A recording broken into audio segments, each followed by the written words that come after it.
Have you ever wondered how the world as we know it came to be? Why do certain countries hold so much power? The story in many ways begins with the smoke and fire of World War II, a conflict that didn't just end an era, but forged a new one, catapulting two nations into a position of unmatched global dominance: the United States and the Soviet Union. Let's rewind a bit. Before the 20th century, America largely kept to itself, following a policy of isolationism. The Atlantic Ocean was a great buffer, and the nation was busy expanding westward. But World War I changed things. Though reluctant to join, the US eventually entered the fray in 1917, and its industrial might and fresh troops helped tip the scales for the Allies. But after the war, America quickly retreated back into its shell, disillusioned by the brutal European conflict, and refusing to even join the League of Nations it had helped create. This desire to stay out of foreign entanglements was strong.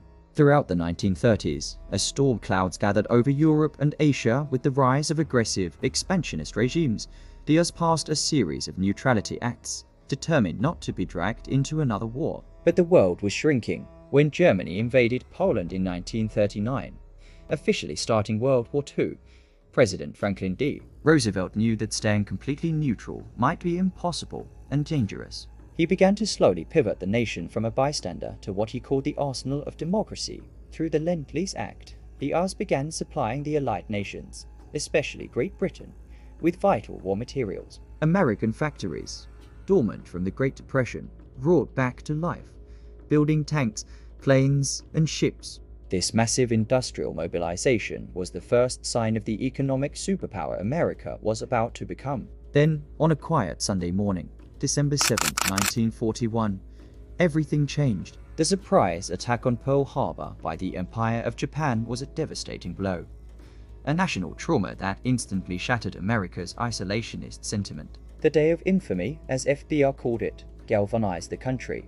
America was no longer on the sidelines. It was at war. The mobilization that followed was unlike anything the world had ever seen. The American home front became a crucial part of the war effort. Propaganda posters with slogans like "We can do it" appeared everywhere. Millions of men enlisted, and to fill the gap in the factories and shipyards, millions of women stepped up. This was the era of Rosie the Riveter, the iconic image of a woman in factory overalls, a symbol of female empowerment and patriotic duty. They built the machines of war, proving they could do the jobs just as well as men. The war forever changed the role of women in the American workforce. But this period of national unity had a dark side. Fueled by decades of anti-Asian sentiment and wartime paranoia, Executive Order 9066 was signed. This led to the forced relocation and internment of over 120,000 Japanese Americans, the majority of whom were US citizens. Stripped of their homes, businesses, and freedom,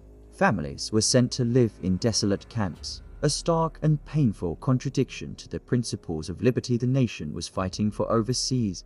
It remains one of the most shameful chapters in American history. Meanwhile, on the battlefronts, the tide was turning. In Europe, the US, alongside its British and Canadian allies, was planning the largest amphibious invasion in history. On June 6, 19 for D-Day, the Allied forces stormed the beaches of Normandy. It was a brutal, bloody day, but this foothold in France marked the beginning of the end for Nazi Germany. Fighting their way across Europe, Allied troops liberated Paris and pushed relentlessly toward Berlin. At the same time, Soviet forces were closing in from the east, trapping the German war machine in a vice. In the Pacific, the war was a brutal island-hopping campaign, as forces fought their way across vast distances, from Guadalcanal to Iwo Jima, in some of the fiercest combat of the war. The Japanese military fought with a fanatical devotion, and every island taken came at a terrible cost in human lives. As the US drew closer to Japan, military planners estimated that a full-scale invasion of the Japanese mainland could cost up to 1 million American casualties,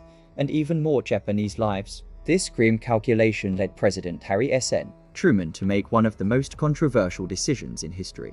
The top-secret Manhattan Project had successfully developed a new, terrifying weapon, the atomic bomb. On August 6, 1945, an American B-29 dropped an atomic bomb on the city of Hiroshima. 3 days later, a second bomb was dropped on Nagasaki. The devastation was absolute. Japan announced its surrender shortly after, and on September 2, 1945, World War II officially ended. The world that emerged from the rubble was fundamentally different. The old European empires, like Britain and France, were exhausted and financially broken. Their colonial power was waning. In their place stood two giants, two superpowers, the United States and the Soviet Union. The US emerged from the war with its cities and infrastructure intact, its economy booming, and as the sole possessor of the atomic bomb. The Soviet Union had suffered immense losses but had a massive army occupying Eastern Europe, and it was driven by a communist ideology that was fundamentally opposed to American capitalism and democracy,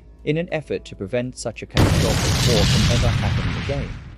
The world's nations came together in 1945 to form the United Nations, an organization dedicated to maintaining international peace and security.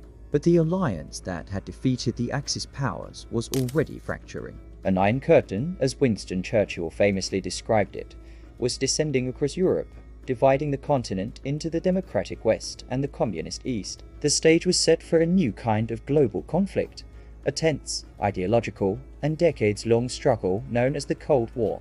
The ashes of World War II had given birth to a new world order, one defined by the rivalry of two superpowers, shaping global politics for the next half-century. Thanks for watching. If you found this look at history insightful, don't forget to like this video and subscribe to our channel for more deep dives into the events that shaped our world. See you next time.